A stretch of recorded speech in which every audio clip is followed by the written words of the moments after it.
Assalamu alaikum. Welcome to this exciting and classical episode of Second Home. This is a classical night organized by the Indian Business and Professional Council, Vice President Anant Kapadia. He's brought this musical night to all of us here in Kuwait with the musical maestro, the tabla maestro, and sarangi player Dilshad Khan. The father and son tonight are going to do some magical jiggle bandi. And for those of you who's not been able to attend tonight, Second Home brings to you some glimpses. So stay with us.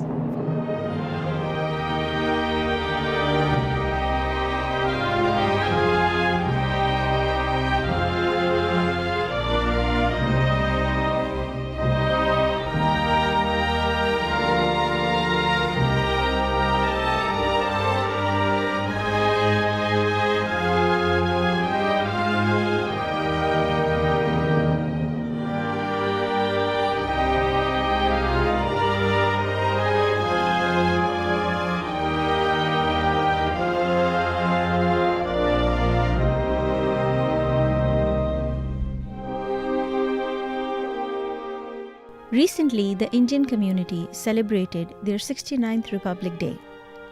The day started with the new ambassador, His Excellency Mr. K. Jiva Sagar, hoisted the flag. Later in the evening, there was a dinner and reception for the new ambassador.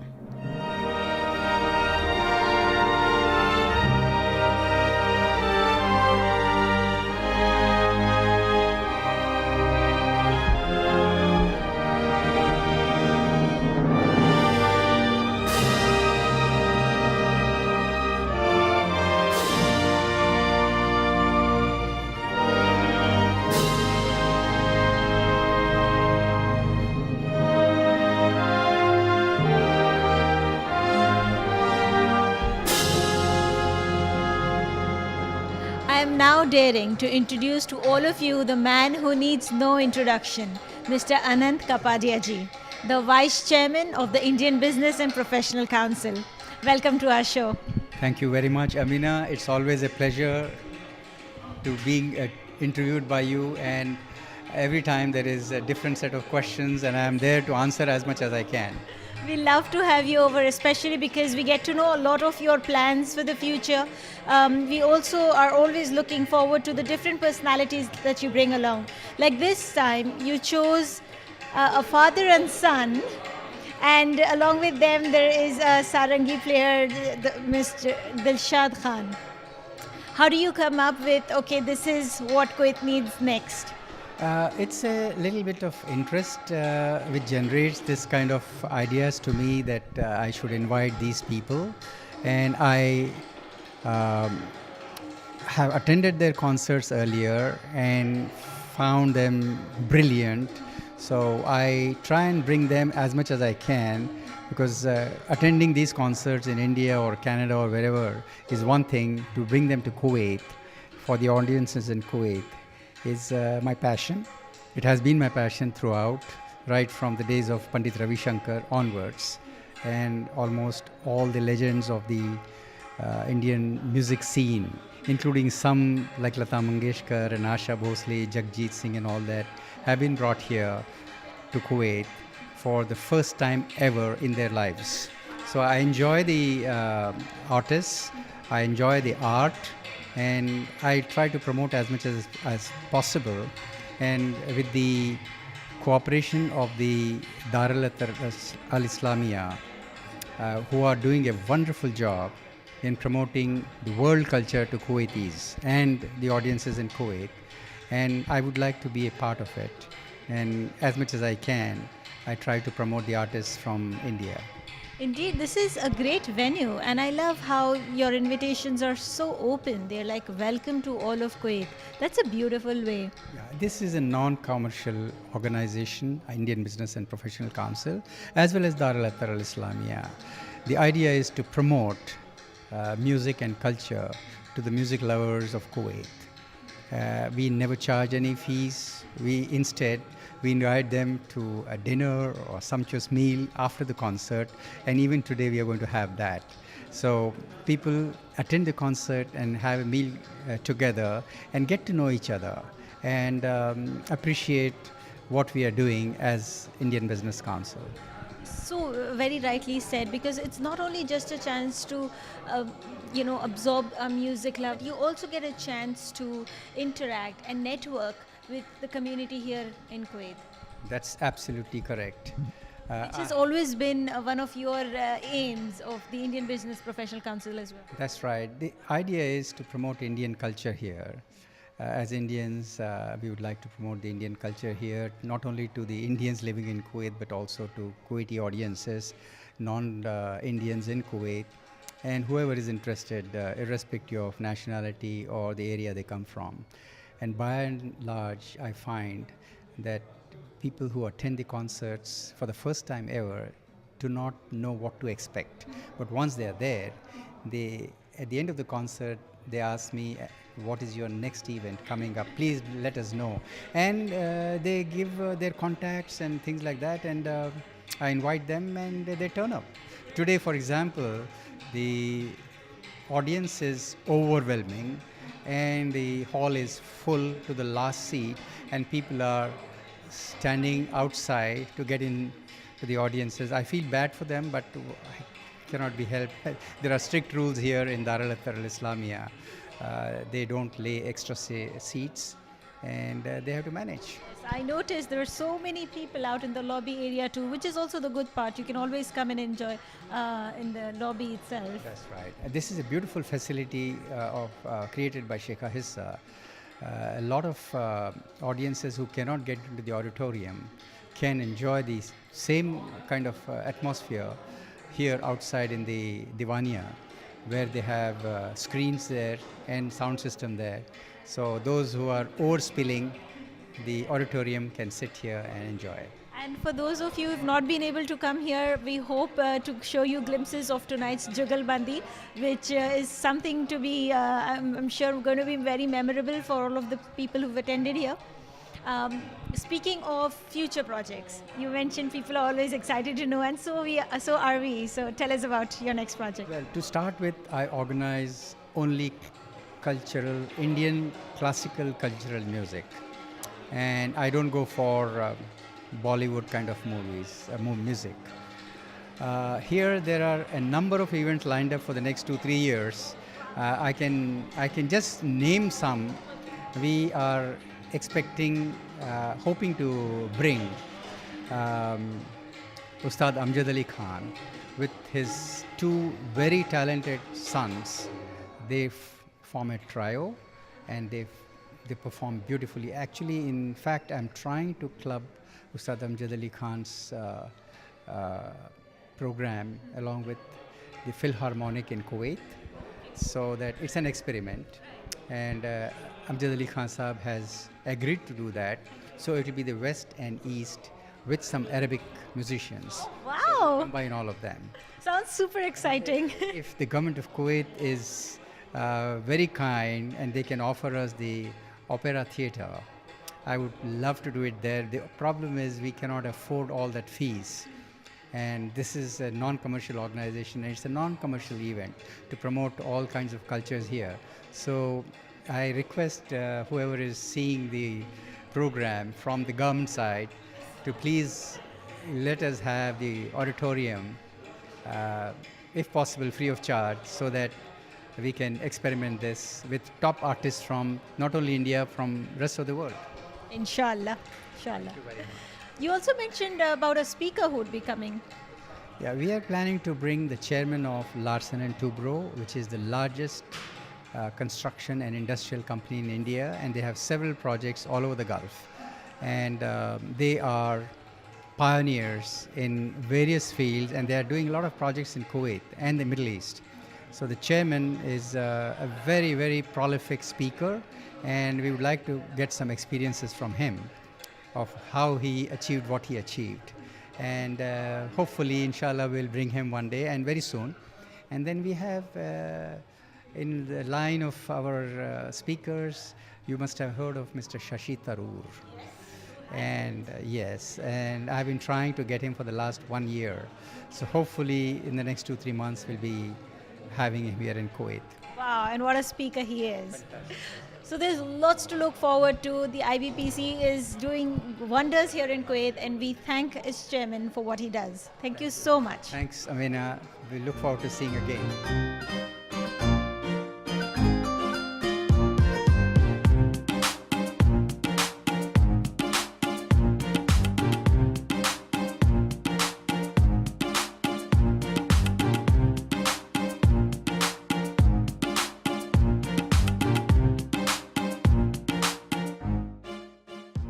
We are now in conversation with Tabla Maestro Pandit Anindo Chatterjee. Allow me to welcome him on our shows.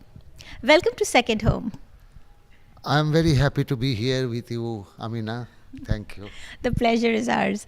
Tell us about your experience. I believe this is not your first time in Kuwait, right? No, in Kuwait I am, this is my third or fourth times I visited for the music lovers. So you've seen the enthusiasm your audience has for classical music. Does it surprise you that so far away from India, people in Kuwait enjoy classical music the way they do? I have traveled all over the world. That is different thing, America and Europe. But in Kuwait or Dubai or Abu Dhabi or wherever, it's wonderful things that we have. You have this musical atmosphere here. Tell us a little bit about your childhood. Growing up, how did you first know that tabla is something I want to do? So your family is a tabla family? My family, I was born in a musical family. Okay. And my uncles used to play sitar and tabla, and my father also used to be a very good music lover, but his profession was different. Anyway, when I was born, my uncle thought that he will be. I was counting my fingers when I was 9 months. Okay. So they thought either he will be a tabla player or he will be a astrologer. Okay. So they thought, so it's generally, I can't tell you, Amina, that when I started. In musical family, you can start any time, any moment. So my starting tabla was maybe at the age of 2. You were counting fingers and I was counting your rings. Very interesting. You have 4 rings. I have, it looks very great on stage because all the musicians you will find the rings, I think. Very interesting. Tell us about some of the things that you wanted to do in life. Like you are a renowned tabla maestro, Pandit tabla maestro, right? So now what? What are you looking forward to? Next steps? Next step is I have performed. I have many good students who are performing all over the world, and I have traveled all over the world. This is maybe my 50th year of my professional career. So now I want to concentrate on teaching more students, more gifted and talented students who can continue our tradition up to another 50 years or 100 years. So that is why we have got a music organization called MATRA, M-A-T-R-A, Music Academy of Tabla Research by Anindo Chatterjee. And we are all over in India, we are doing workshop. And many students, hundreds of. And I would love to do in Kuwait, the master class and workshop and tabla. Wow, that would be great. I think want children will jump on this opportunity. Because my performance, I have did thousands of performance. Right. So I don't get I get more interesting to teach student, to show my knowledge, to my experience, what I gathered. So if I can't contribute with the students, tabla students, it's not a good duty, I believe, and responsibility. Right. Wow, very well said, because what you're talking about is leaving behind a legacy, which is at this stage really very important to, forward, leaving something behind for the youth. I thought that was very impressive. I mean, my family, all are musicians, and my son, Anubrata, is a very eminent young tabla player who is following my step. Have you ever tried other musical instruments, or tabla has been your favorite? No, I can play sitar Okay. also, but it's not professionally, Right. by hobby. Right. I can play the violin and the pakawaj and sitar, but tabla is my life and my heart first love. You know, Kuwait is looking forward to that. For tonight, what do we expect? Is there going to be a lot of jugalbandi between Yeah. you and your son? Me and my son will communicate our tabla's mood and tabla's version and reporter through an old traditional compositions along with the sarangi player and some recitation and followed by some vocal music with tabla, and we will present a very unique and traditional and khandani tabla. Wow. Wow, we're so excited and looking forward to it. For those of you who won't be able to attend tonight, we'll be showing you some glimpses. So stay with us.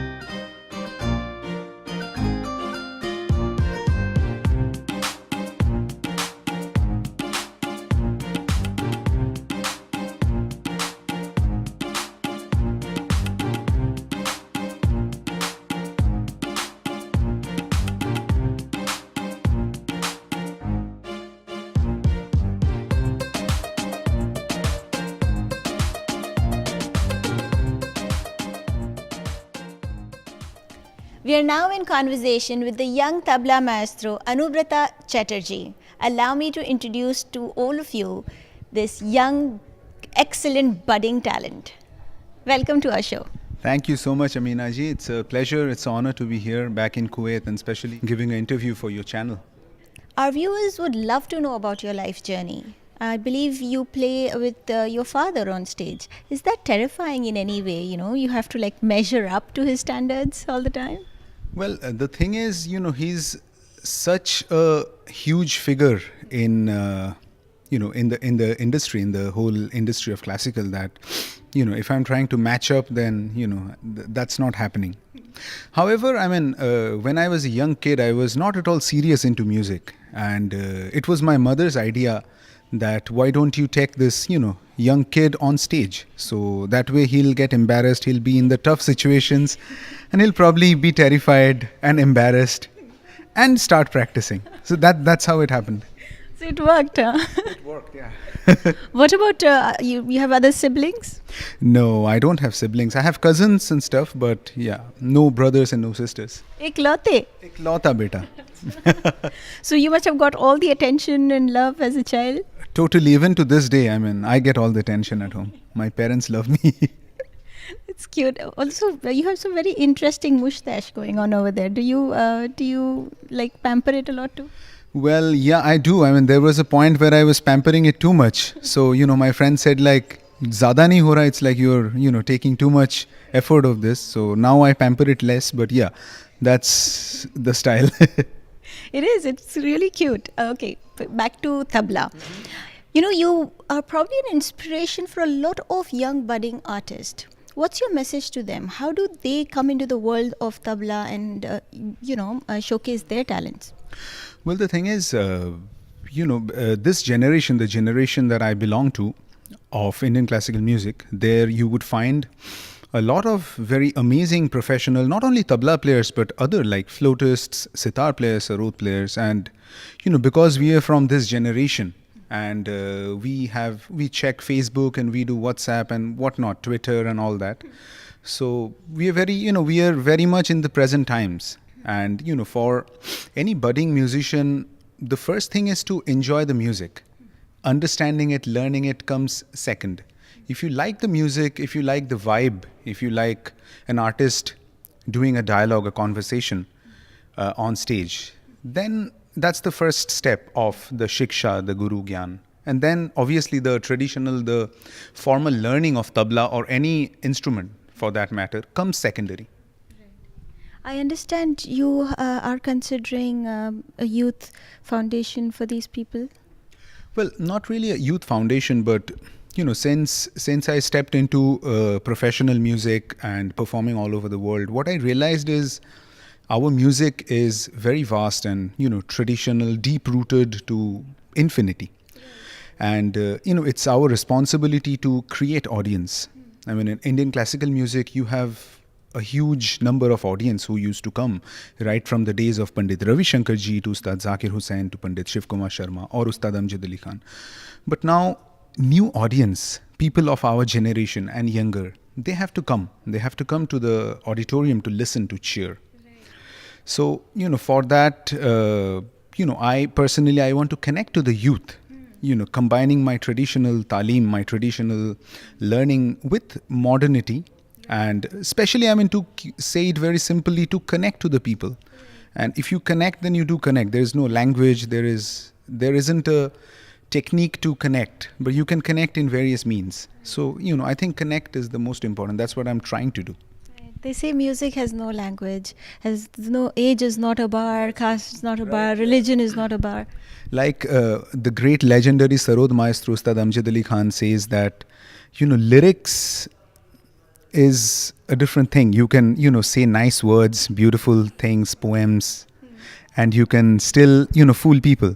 But with music, it is difficult because, it's either it's sur or besura. That's what he says. I know it has to reach the hearts of the people. Reach the heart, yeah. Yeah. Also, I understand Anant Kapadia, the person who's organized all this, specifically likes to organize musical concerts. It's because his audience is not just of one country. He has a multinational audience. You have Arabs, you have Kuwaiti nationals coming in watching this program. So, is this your first time in Kuwait, or have you experienced Kuwait audience before? Well, I have extensively toured the Middle East in the past many times, but this is my first time in the Kuwait. Okay. And, coming to the topic of Anantji, Anant Kapadia Sahab, I was born in 85 and he started promoting Indian music, I think in the year 83. And as a kid, as a school-going kid, I used to hear my father, he would go to Kuwait, perform with Pandit Shiv Kumar Sharma or Pandit Hari Prasad Chaurach and come back.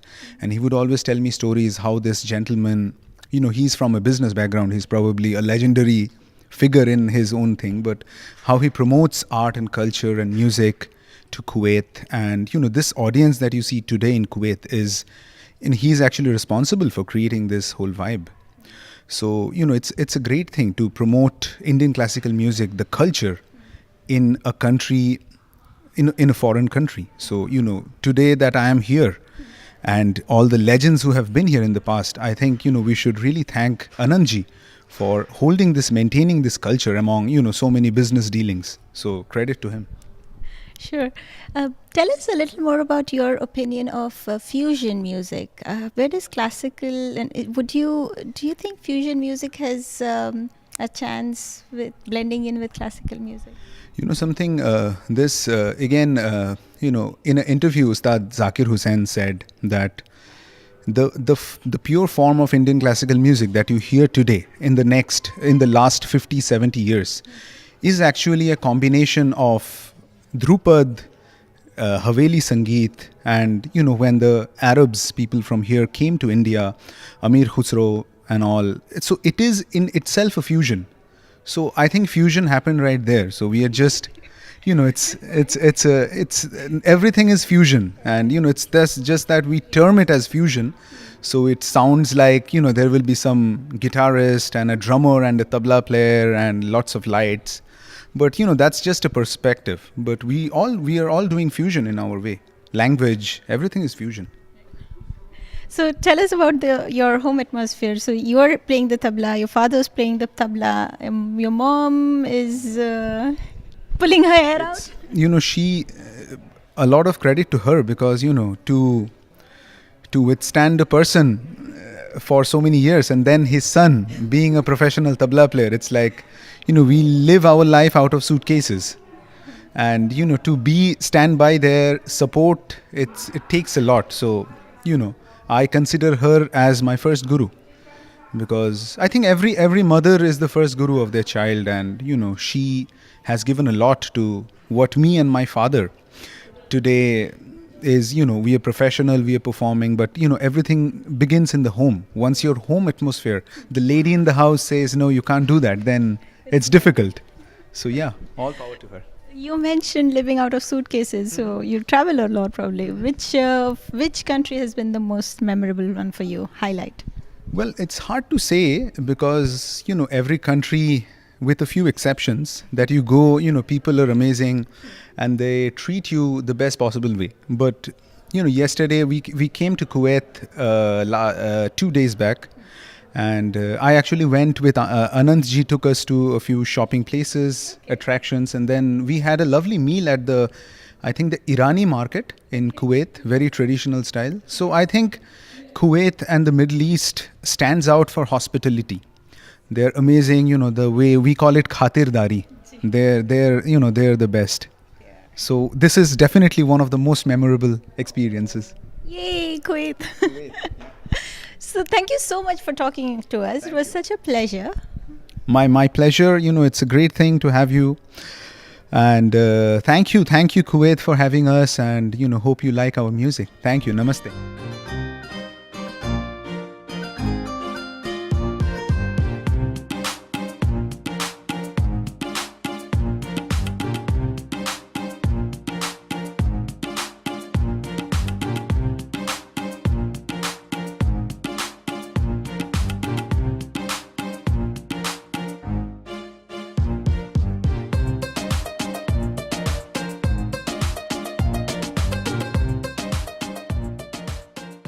It is now time to welcome Ustad Dilshad Khan on Second Home.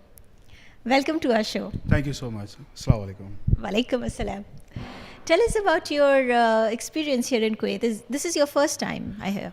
Yeah, actually, my uncle was performing here in before 30 years, and 1992-93 he came with Ustad Zakir Hussain ji. So now I'm very happy to perform here to continue with this legacy, and it's an honor to me that I'm performing with Pandit Anindo Chatterjee, and special thanks to Anant ji, who's organized this concert. True.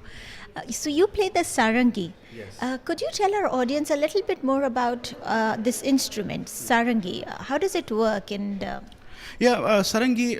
This is basically a very accompanying instrument in the all time, and this instrument is very close to the human voice. So now my That's very interesting. You say that this is close to the human voice. Yes. Interesting. And my mentor Ustad Sultan Khasab, a lot of experiment in this instrument for the solo. Right, because up until now, sarangi has always kind of been something that is played along with some other instrument. Is that what you mean? So now it's going into the solo category too. It should, because it has a very musical voice to itself. I mean, I believe it should enjoy a solo status. Thank you so much. Okay, so how did you know you were good at playing the sarangi? How was this talent of yours captured, and who said, you know what, ये बच्चा बड़े होके तो ज़बरदस्त सारंगी बजाने वाला है? Actually, I'm a ninth generation in my family. Yes. So my forefather was doing this. मतलब वो एक सिलसिला ये चलता हुआ आ रहा है. And बस यही है कि ये जो legacy जो है, इसको जो tradition जो है, इसको हम आगे बढ़ाते रहें बस. Do you train other younger generation children in this instrument? Yes, my nephew, he is also learning the sarangi, and my son, he is also learning now. How old is your son? He's about 10-year-old. It's not too much. Wow. So you must be really proud looking at your 10-year-old playing the sarangi. But he's learning, not performer. Okay, tell us about your journey with do you play any other instrument, or this has been your instrument? No, I'm play only sarangi, and of course when we start the sarangi, so our mentor, he's always he teach a little bit harmonium and vocal. I would like to know what kind of practice goes into something like this. How many hours of रियाज जिसे कहते हैं करना पड़ता है इस तरह के professionally play करने के? When I'm doing riyaz in my age of 10 to 15, तो उस वक्त मेरा रियाज जो था वो तकरीबन 12 से 14 घंटे का रियाज होता, 12 to 14 hours. That's a lot of hours. What about Bollywood music? Do you give your talent in films as well? I had play more than 500 Bollywood movies. Yes. How old are you? 500. How do you do that? And was it fun? Yeah, I'm always enjoy the Bollywood music. I'm working with a lot of music director like A.R. Rahman and Himesh Reshamia, Annu Malik, Ismail Darbar. So मतलब बड़ी खुशी होती है कि एक ऐसे instrument को हम लोग जब प्रेजेंट करते हैं बॉलीवुड म्यूजिक में. Yes, of course. It's very soulful. How was it working with A.R. Rahman? Uh, Did he demand a lot? My experience was very good with him actually. Yeah. Is he very demanding? Like ऐसे ही होना चाहिए, ऐसे ही चाहिए music ऐसे? No, never. मतलब उनका एक बहुत ही अलग ही तरीका है, बहुत आराम से इत्मीनान से वो रिकॉर्ड करते हैं. Tonight we have selected a bunch of fabulous artists led by Pandit Anindo Chatterjee on tabla. He is a very well renowned figure in the instrument of tabla, and I can vouch for it that he is perhaps one of the two best in India.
There's lots more coming up in this episode of Second Home.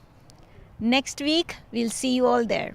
Until then, from the team of Kuwait TV2, stay blessed.